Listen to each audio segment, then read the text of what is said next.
네, 이 거래일밖에 되지 않는 이번 주입니다. 이번 주 이분을 못 빼고 지나가나 했는데 금요일에 또 찾아주셨습니다. 김종효 알파경제 이사님과 오늘 잠금 해제 함께 종목들 열어보겠습니다. 이사님 어서 오세요. 네, 안녕하십니까. 네, 이사님과 함께 종목 이야기 잠시 후에 조금 더 자세하게 들여다보기로 하고요. 머니맵 전반적으로 어떻게 흘러가고 있는지 살펴보고 오겠습니다. 네, 오늘은 반도체 왕따에서 벗어났습니다. 삼성전자가 1.74%, SK하이닉스 3.14% 강세입니다. SK하이닉스가 장 초반보다는 상승폭이 약간은 둔화되긴 했는데요. 그럼에도 불구하고 상승 흐름 전반적으로 소부장단까지 좋게 나타나고 있는 듯한 모습입니다. 오늘 제약바이오 섹터 초반만 해도 종목들이 약간은 좀 표정이 엇갈리는 분위기였는데 유한양행을 필두로 해서 종목들이 힘이 더 강해지고 있습니다. 알테오젠도 신고가 또 한 번 경신을 해내고 있고요. 유한양행은 무려 14%대 급등 나와주고 있습니다. 2차 전지, 자동차, 화학 전반적으로 힘이 좋은 가운데 철강 쪽에서 고려아연이 2.4% 강세 흐름 띄고 있고요. 잠시 후에 조금 더 자세한 이야기 김종효 이사님과 나눠보겠습니다. 조선 기자재 섹터, 로봇 AI 쪽도 강한 흐름 함께 이어가고 있는 가운데 전력기기 쪽도 장 초반엔 분위기 좋았거든요. 그런데 LS일렉트릭이 힘이 좀 빠졌고요. 우주항공 국방 섹터도 현대로템이 4.45%, LIG 넥스원이 2.91% 강세 흐름 띄고 있습니다. 네, 머니맵 살펴보고 왔고요. 김종효 이사님과 함께 오늘은 리뷰 먼저 들어보고 가겠습니다. 8월 12일 공개해 주셨던 종목이죠. 한국콜마 목표가 이미 달성을 했고요. 74,000원대 목표가 제시를 해주셨는데 73,300원 선에서 오늘은 움직이고 있습니다.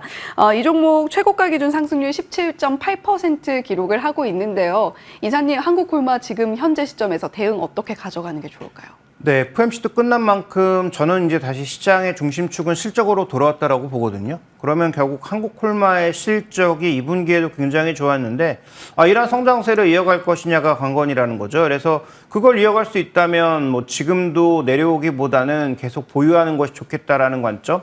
다만 이제 신규 매수의 관점에서는 너무 공격적으로 올라갈 때 사시기보다는 어느 정도의 조정 이후에 안정될 때 공략하시는 게 좋을 것 같고, 그래서 신규 매수는 조정 시에, 그다음에 기존에 보유하고 계신 분들은 아직까지는 좀 더 보유할 만한 여력이 남아있지 않느냐. K뷰티가 계속 늘어난다면 가장 큰 수혜를 받는 것은 저는 여전히 한국콜마라고 보고 있습니다. 네, 시장의 중심이 다시 실적으로 돌아왔다. 이제 또 다음 달이면 실적 시즌이 본격적으로 다시 한번 시작이 될 텐데 한국콜마는 우리가 실적주로서 대표적으로 봐야 할 종목이다라고 이야기해 주셨고요. 다만 신규 매수 생각하고 계시다면 조정 시 눌림목에서 접근하시는 게 조금 더 좋겠다라고 말씀을 해주셨습니다. 자, 두 번째 얘기수 종목입니다. 앞서서 고려아연 시세도 한번 머니맵 통해서 체크하고 왔는데 72만 6천 원 선에서 현재 거래가 되고 있습니다. 최근에 경영권 분쟁 이슈로 시장의 중심에 자리 잡고 있는 고려아연인데 최고가 기준 상승률 무려 40.3%입니다. 이 종목은 지금 현재 시점에서 대응 어떤 것이 좋을지 좀 머리가 아프신 분들도 많으실 것 같아요. 네, 결론으로 말씀드리면 분할 매도를 시작해야 된다라고 보고 있는데요. 저는 70만 원 이상의 가격은 고려아연의 성장까지 고려된 충분한 가격이다라고 보고 있습니다. 물론 이슈에 따라서 더 올라갈 수 있죠. MBK가 가격을 올린다든지 그럴 확률은 낮아 보이지만, 그다음에 최윤범 회장이 외부에서 지금 소프트뱅크 얘기가 나오고 있는데 의미 있는 의군을 좀 불러왔을 경우에는 주가는 더 올라갈 수도 있을 거예요. 그런데 그렇게 이슈로 올라간 그 가격은 결국은 이슈의 힘이 약해지거나 반대쪽 이슈가 마무리되는 시점에서는 급하게 되돌릴 수 있는 그런 구간이기 때문에 그럴 땐 대응하기가 쉽지 않다라는 거죠. 그래서 신규 매수는 지금 가격부터는 합리적 가격이 아니기 때문에 들어가기가 어렵고, 그다음에 이런 이슈는 저도 전혀 고려하지 않았던 이슈이기 때문에 오히려 좋은 기회로 좋은 가격에 팔 수 있는 기회가 왔다라는 관점에서 저는 분할 매도의 시작점이라고 보고 있습니다. 예, 고려아연 김종효 이사님의 이 잠금 해제 방송을 보고 만약에 매수를 하신 분들이라면 지금 좀 행복한 고민에 사로잡혀 계시지 않을까 싶은데 지금 70만 원대 가격은 미래의 성장세까지 반영한 가격이기 때문에 오히려 좋아라고 외치면서 분할 매도를 할 시점이 아닌가라고 말씀을 해주셨습니다. 자, 이제 본격적으로 오늘의 잠금 해제 종목 바로 만나볼게요. 첫 번째 종목입니다. 현대차 요즘 또 역시 시장의 이목을 확 끌어주고 있는 종목 중에 하나인 것 같아요. 같아요. GM과 협력이 가져올 시너지 과연 어떤 것들이 있을지 오늘 잠금 해제 시간 통해서 하나하나 이야기 나눠보겠습니다. 첫 번째 키워드 열어볼게요. 자, 현대차의 첫 번째 키워드 GM입니다. 지금 뭐 북미 시장 쪽에서 계속해서 좋은 이슈들이 현대차에서 나오고 있어요. 네, 일단 뭐 현대차 입장에서는 다 안 좋습니다. 지금 뭐 국내도 안 좋고 유럽도 안 좋고 전반적으로 안 좋은데 유일하게 지금 미국 쪽만 좋은 상황인 거죠. 그러니까 GM과 어떤 시너지를 낼 수 있느냐, 이 얼라이언스가 어떤 의미를 가지느냐가 가장 중요한 포인트라고 보고 있는데, 일단 그 뉴스가 오늘 하나 나온 게 있는데 KT의 최대 주주 자격을 인정했다라는 것이 이제 이슈죠. 뭐 지분을 계속 살려고 한 게 아니고 대주주가 지분을 팔면서 현대차가 그냥 일대 주주가 된 것이기 때문에 뭐 이것을 팔 이유가 없다라는 그런 판단을 내린 것이고요. 그 다음에 현대차, KT, 네이버가 협력해서 지금 뭐 자율주행이라든지 미래 서비스와 관련돼서 협력하고 있는 부분이 있어서 뭐 이런 지분 투자와 일대 주주가 된 것에 대해서는 뭐 긍정적인 평가를 할 수 있을 것으로 보입니다. 거기에 더해서 다음 이제 준비된 그림을 조금 보시면 지금 미국 시장에서 그래도 GM이 전 세계 시장에서는 점유율을 좀 잃고 있지만 미국 시장에서는 그래도 견조하게 가고 있는 1등 그룹이에요. 현대차도 최근 들어서 점유율이 조금씩 늘고 있는 상황이고요. 그래서 뭐 스텔란티스라든지 포드가 상대적으로 위축된 그런 흐름과 달리 도요타도 최근 들어서 위축된 흐름과 달리 현대차는 오히려 좋아지고 있는 상황에서 1위 업체인 GM과 손을 잡았는데 양사는 확연한 차이가 있죠. 중소형 차량에서는 현대차가 확연한 우위를 가지고 있고 풀사이즈 이상의 대형, 2세그먼트 이상의 대형 차량에서는 뭐 누가 뭐래도 GM이 강력한 어떤 힘을 가지고 있는 상황이기 때문에 미국 시장 쪽에 좀 더 주력해야 되는 현대차 입장에서는 GM과의 시너지를 기대할 수 있는 부분이 있다. 이 사이즈별로 확실하게 시장이 구분돼 있다라는 게 하나의 포인트고요. 그 다음에 이제 두 번째 포인트는 그러면서 양사가 이제 협력할 수 있는 부분. 예를 들어서 파워트레인 부분이라든지 전기차 플랫폼 쪽이라든지 이런 쪽에서의 추가적인 협업을 할 가능성. 그 다음에 원자재 대량 구매에 관련된 긍정적 부분. 이런 쪽에서 시너지를 낼 수 있기 때문에 이번 얼라이언스에 대한 전반적인 시장 평가는 비교적 좋게 나오고 있다. 이렇게 좀 봐야 될 것 같습니다. 네, GM과의 협력이 어떤 의미를 갖는가 짚어주셨고요. 그리고 더불어서 현대차가 KT의 최대 주주가 된 점도 함께 짚어주셨습니다. 자, 두 번째 키워드 바로 열어볼게요. 자, 그렇다면 GM과 현대차의 협력의 핵심은 무엇인가? 이 부분에 시장의 초점이 또 쏠리게 될 텐데 협력의 핵심 포인트 뭐라고 보시나요? 네, 저는 뭐 가장 중요한 건 결국 파워트레인 쪽이 아닌가라고 보고 있는데요. 지금 GM 쪽이 의미 있는 하이브리드 모델이 없어요. 뭐 중국 시장에서는 뭐 GM이나 현대차나 같이 메고 있는 건 마찬가지인 거고 결국 미국 시장을 어떻게 공략하느냐에 달려 있는데 뭐 전기차 쪽에서도 같이 쓸 수 있는 플랫폼을 개발한다면 비용을 낮출 수 있는 가장 긍정적 효과가 있을 거고요. 그 다음에 지금 미국이라든지 유럽의 하이브리드가 최근 들어서 계속 늘고 있는 상황이잖아요. 근데 여기서는 미국도 그렇지만 유럽도 도요타가 압도적인 점유율을 가져가고 있는 상황입니다. 그러니까 도요타의 아성을 넘기가 어려워요. 왜냐하면 지금 현대가 갖고 있는 그 병렬 방식의 1.6 스마트 스트림 하이브리드는 대형 차량에는 적용하기가 어려운 파워트레인이거든요. 그러다 보니까 지금 현대차가 2.5 하이브리드를 이미 개발을 거의 끝낸 상황이고 이게 대형차에도 일부 적용할 수 있는 파워트레인이기 때문에 자 이런 파워트레인을 공유하면 쓸 수 있는 차가 많아지니까 전체적으로 모듈을 만드는 회사 입장이라든지 그다음에 완성차 입장에서도 충분하게 이 파워트레인을 좀 더 오래 쓰고 넓게 쓸 수 있는 그런 영역이 된다라는 측면에서 이 부분이 저는 가장 긍정적이지 않나 이렇게 좀 판단하고 있습니다. 그래서 GM도 개발비를 줄이면서 다양한 차량에 쓰일 수 있는 파워트레인을 확보한다는 측면에서 아마도 파워트레인, 그다음에 원자재 이런 것들에 대한 협력 자체가 가장 큰 협력 요소가 아닌가 좀 이렇게 봐야 될 것 같습니다.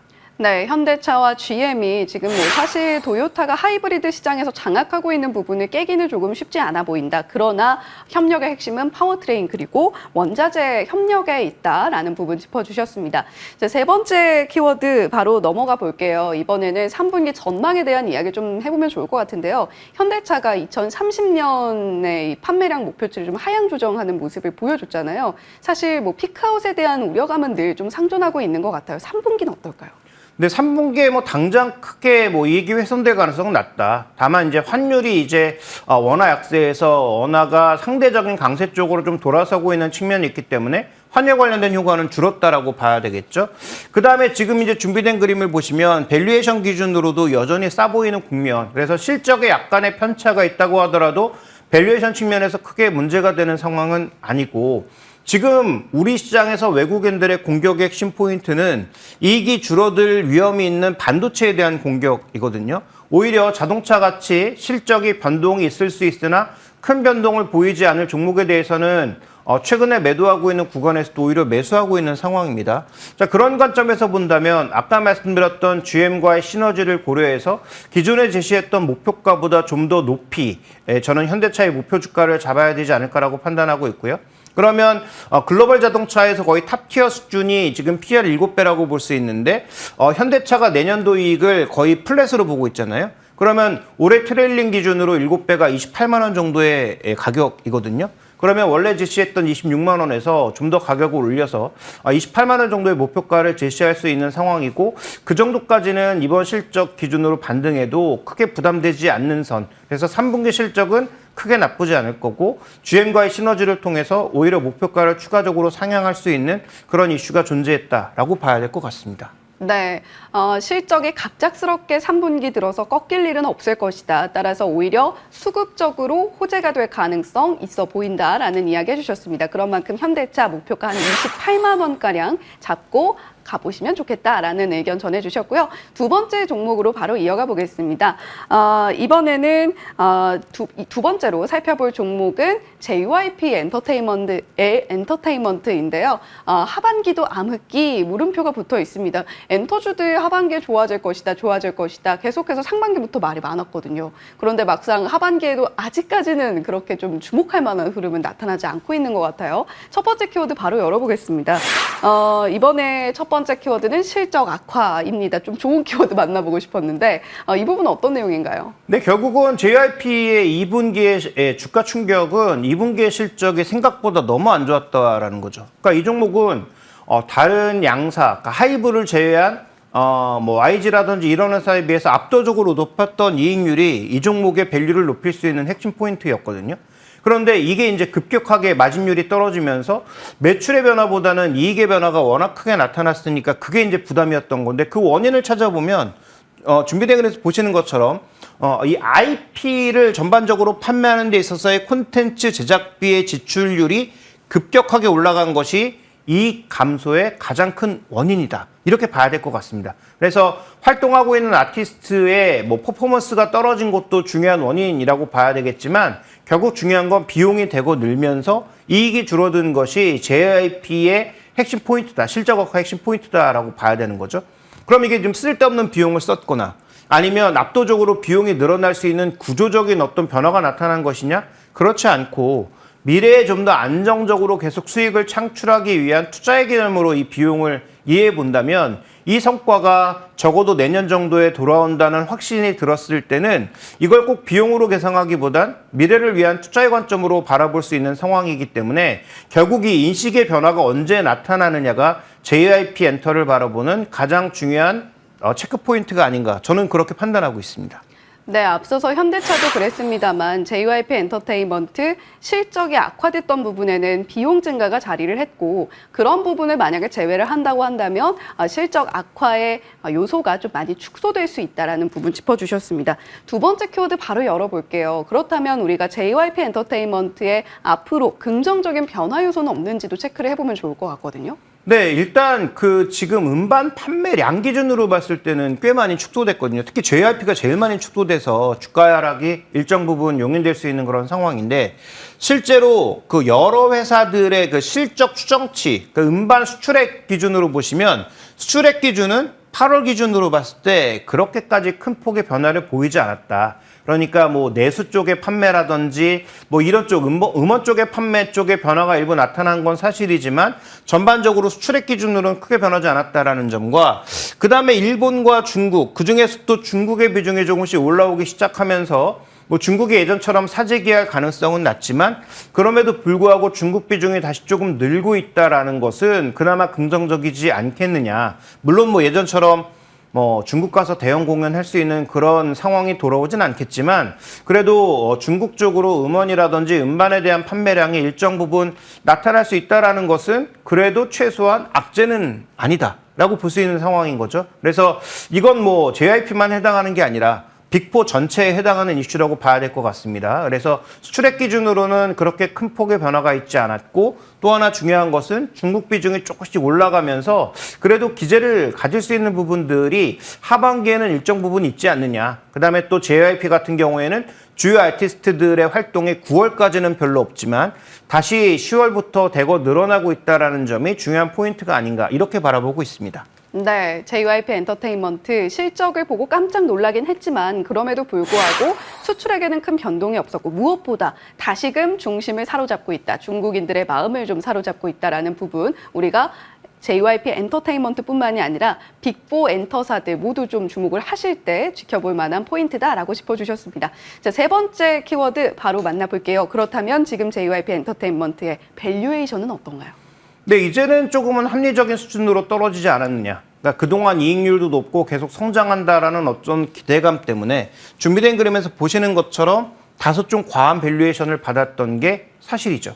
그래서 작년 8월을 기점으로 이제 주가는 굉장히 많이 내려온 상황이고 물론 뭐 지금도 20배가 넘는 수준이고 이익이 줄어들었으니까 밸류가 더 올라갈 수도 있는 상황이니까 이것도 비싼 게 아니냐라고 뭐 해석해 볼 수도 있겠습니다만 아까 말씀드렸던 비용 증가를 투자의 개념으로 이해를 해본다면 그다음에 이에 대한 성과가 만약에 뭐 다음 분기는 아니어도 다다음 분기 혹은 내년 1분기 정도부터 뭐 수익으로 돌아올 거라는 생각을 해보게 된다면 그러면 저는 지금 정도는 꽤 합리적인 수준의 주가 하락이 있었다라고 판단하고 있기 때문에 그 정도의 주가 하락이라면 뭐 지금부터는 더 이상 공격적으로 매도하거나 손절할 자리가 아니라 오히려 좀 쳐다봐야 될 자리가 아닌가. 그래서 분할 매수의 시작점 정도로 보시는 게 좋지 않을까라고 판단하고 있고요. 밸류는 내년도 발생할 실적의 한 20배 정도를 생각해 보면 7만 원 내외 정도의 주가를 바라볼 수 있어서 저는 뭐 그 정도의 주가는 충분히 반등할 수 있지 않을까. 내년 기준입니다. 올해 실적이 아니라 내년 실적 기준으로 한 20배 정도의 밸류에이션을 계산했을 때 뭐 7만 원 정도의 목표 주가는 나름대로 합리적인 목표가가 아닐까. 이렇게 바라보고 있습니다. 예, 한마디로 요약하면 이제 분할 매수의 시작점에 다다랐다라고 해볼 수가 있겠습니다. 목표가 한 7만 원 잡아보시되 조금 긴 호흡으로 바라보시면 좋겠네요. 자, 오늘 금요일에 잠금 해제 김종효 알파경제 이사님과 이야기 나눠봤습니다. 오늘 말씀 고맙습니다.